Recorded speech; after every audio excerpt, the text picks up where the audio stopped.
Les plongeurs invités à la prudence à Nice. Les rochers de Castel vont faire l'objet de travaux. Il faut dire que les amateurs de sensations fortes prennent de vrais risques. Reportage dans ce journal. Également dans cette édition, l'ouverture de la chasse dimanche et l'occasion de rappeler quelques règles élémentaires de sécurité. Nous ferons le point depuis la Dordogne. Auparavant, rejoignons Budin en Moselle. Avec la suppression des emplois aidés, la commune doit s'organiser et le maire se retrousser les manches. À Budin, rentrée scolaire rime avec nouvelles habitudes. Cette année, c'est monsieur le maire qui rentre les poubelles de l'école. D'habitude, c'est la femme de ménage qui gère tout ça. Déjà, j'anticipe pour ce soir, puisqu'il y aura d'autres choses à faire. Les corbeilles, nettoyer un peu les sanitaires, parce que ça, c'est important. Voilà. Donc, qui va faire ce travail-là ? Pour l'instant, je pense que c'est moi ce soir. La commune a en effet été contrainte de mettre fin au contrat d'accompagnement dans l'emploi dont bénéficiait l'agent de nettoiement de l'école primaire. D'un salaire qui me coûte 2 000 € grâce aux aides de l'État, va me coûter 10 000 €, 11 000 € même, avec les charges patronales. Donc ça, c'est juste pas possible dans des choses qu'on n'a pas budgétées. Après une brève période de chômage, Christiane s'est vue proposer un emploi aidé par la mairie de Budin il y a 2 ans, un poste au contact des enfants et pour lequel elle aurait voulu voir son contrat reconduit. Je suis bien où c'est que je suis, j'aime mon travail. Je suis un petit peu malheureuse parce que là, je sais que les enfants, ils n'ont pas eu une classe propre. Retrouver du travail à 60 ans, il n'y a pas beaucoup de portes qui s'ouvrent. Et moi, je pensais aller au moins jusqu'à mes 62 ans et pouvoir prendre une bonne retraite. La commune doit aussi se séparer de l'une de ses 2 agents territoriales spécialisés qui travaillent à l'école maternelle. Seul maigre espoir, la sous-préfecture pourrait débloquer quelques dossiers et prolonger certains contrats. Le maire de Budin espère une réponse pour la fin de semaine. J-2 avant l'ouverture de la chasse. L'heure est donc au rappel des consignes de sécurité, des règles à connaître et à respecter, et détaillées en particulier lors du passage du permis de chasse. Illustration en Dordogne. Donc maintenant, pour pouvoir passer la clôture, il faut que vous passiez le fusil sur votre épaule. Donc pour le placer, voilà. Franchir une clôture, fusil en main, pas si simple. Marion débute, elle prépare son examen du permis de chasser. Savoir se déplacer avec une arme, tirer uniquement en zone dégagée, la jeune femme a déjà acquis quelques-unes des bases de la chasse. Allez, en épaule. J'y vais avec confiance, mais faut pas se sentir trop sûr de soi et surtout penser à la sécurité. Avant l'ouverture officielle prévue dimanche, la sécurité sera le maître mot de la Fédération de chasse de Dordogne suite aux 2 drames survenus fin 2016. L'année dernière, il y a eu 2 morts. Les formations du permis plus les formations de sécurité, voilà, les gens se sentent concernés par cette sécurité-là. Il y a des accidents qui se passent, c'est lorsque l'arme est ouverte avec des cartouches à l'intérieur et les gens marchent le fusil comme ceci. Si des fois la personne glisse, l'arme en se refermant, le coup peut partir. Et si c'est bien le sanglier qui sera chassé en priorité lors des battues, la cible principale des responsables ne change pas, le respect absolu des consignes. Le directeur de battue, ce n'est pas un gendarme dans leur association.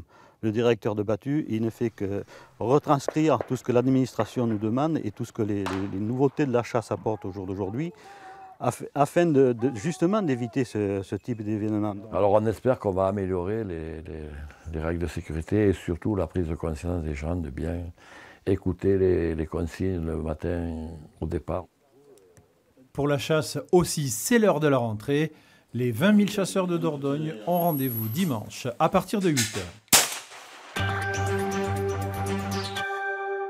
Les rochers de Castelplage à Nice, bientôt revus et corrigés. Il faut dire que chaque été, ils attirent de nombreux plongeurs et des amateurs de sensations fortes qui prennent de vrais risques. C'est l'un des seuls sites de Nice où l'on peut s'essayer au saut de l'ange ou plus modestement faire une bombe dans la Grande Bleue. J'ai vu des Niçois faire ça il y a 2 jours. J'ai pensé que si c'était sans danger pour eux, c'était sans danger pour moi. Normalement c'est dangereux, mais moi au bled, je fais ça depuis que je suis tout petit. J'ai l'habitude. Des acrobaties qui ne sont pas sans danger. À Castelplage, on est aux premières loges pour assister au plongeon et parfois aux accidents.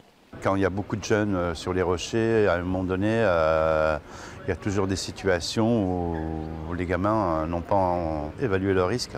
Ils tombent sur les rochers, ils tapent de la tête, alors une tête de pomme de terre avec des ouvertures partout. Vous imaginez quand vous chutez de 3-4 mètres de hauteur, en général, sur les rochers, ça fait du dégât, quoi. Le site appartient à l'État qui a prévu d'y faire des travaux très prochainement. Dès le mois d'octobre, nous allons démolir toutes les installations qui sont à la fois les plateformes intermédiaires et les escaliers, de façon à ce que l'accès à ce site qui va redevenir naturel ne puisse se faire que par la plage, que par la mer plutôt, et que effectivement ça ne facilite pas l'accumulation de nombreux plongeurs. Pour autant, il sera toujours possible de plonger ici. Aucun arrêté municipal ne l'interdit. Il n'y a guère que la baisse des températures qui pourra dissuader les casse-cou de se jeter à l'eau.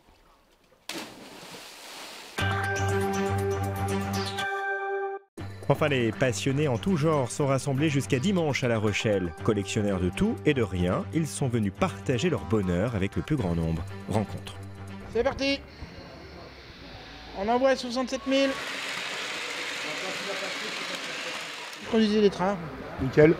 J'ai fini au TGV. Quel plaisir quand on a conduit un TGV à conduire des petits trains comme ça. Le même plaisir. C'est une passion, j'ai une passion de ça depuis mon enfance.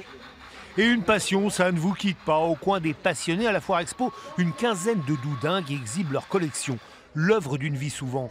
Il y a les trains, bien sûr, côté classique. Côté gonflé, François lui fait dans le Bibendum et le Michelin. Il ne vient pas de Clermont-Ferrand, mais de Saintes. La passion l'a pris comme ça, par surprise. On m'a offert un guide Michelin une année et j'ai commencé la collection des guides Michelin. Et après, sur les brocantes, je cherchais tout ce qui avait rapport à Michelin. Donc partout ce qui est marqué Michelin, je suis preneur. Si les gens ont des choses à la maison, ils me contactent, il n'y a pas de souci. Et sachez que faute de place, François n'a amené qu'une petite partie de ses trésors. Max, lui, n'est pas ferrailleur, il donne dans le bois les chalets d'une firme du Jura pour les exposer à La Rochelle. Il a pris une journée pour monter quelques 6000 pièces. Ça m'a pris déjà petit parce que j'en ai eu un comme beaucoup d'enfants. Et puis je me suis rendu compte que des gens s'en séparaient, notamment dans les vides-greniers ou même sur des sites dédiés à la vente. Et je me suis replongé dans mon enfance. Et puis, vous savez, un collectionneur, il ne sait pas trop pourquoi. Et puis il en a 1, 2, 3 et j'en ai 60 modèles différents. Et leur passion, c'est aussi le partage. Alors surtout, n'hésitez pas à venir les voir à la Foire Expo.